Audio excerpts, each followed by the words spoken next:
छुपा हुआ सच। एक ठंडी सुबह पूरे शहर में अफवाह उड़ रही थी। महालक्ष्मी विला में खून की गंध आ रही थी। वह घर जो कभी अमीरी और शान और शौकत का प्रतीक था, अब खौफ और रहस्यों का घर बन चुका था। उस घर में रहने वाले 75 वर्षीय धनकोट उद्योगपति राजेश्वर लाल जैन का शव उनके कमरे में पंखे से लटका मिला था।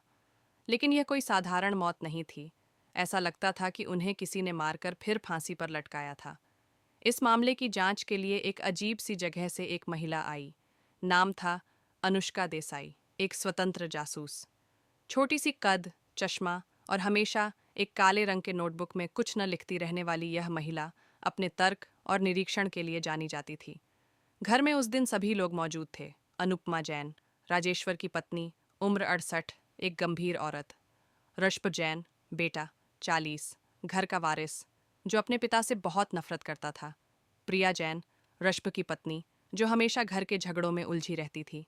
मीरा जैन, राजेश्वर की छोटी बेटी, 33, एक संगीतकार, जो अपने पिता से बहुत प्यार करती थी। कमलेश, नौकर, 50-30 साल से घर में काम कर रहा।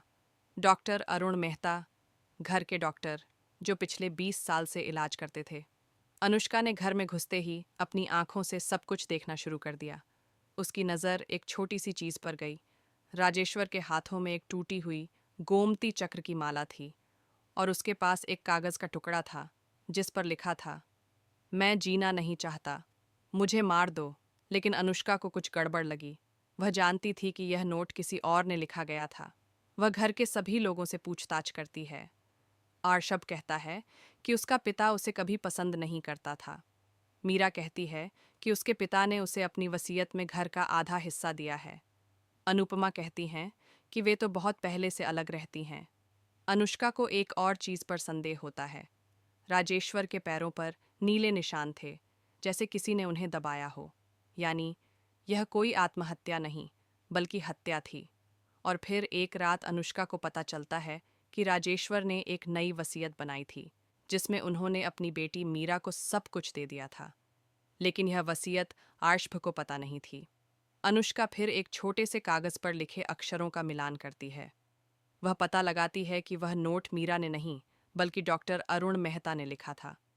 उसे याद आता है कि डॉक्टर के हाथों पर एक बार वही गंध आई थी जो राजेश्वर के शरीर से आ रही थी, फेनोलिक डिसइंफेक्टेंट।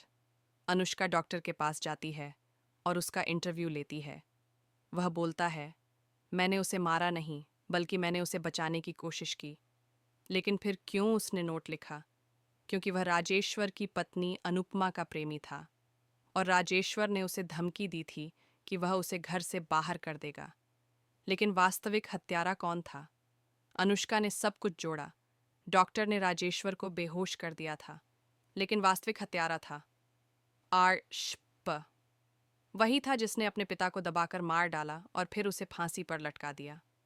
अनुष्का ने सबूत जुटाए और अंततः अर्श को गिरफ्तार कर लिया गया। घर में शांति लौट आई, लेकिन अनुष्का ने एक बार फिर से सब कुछ बदल दिया था, एक सच को बाहर लाकर।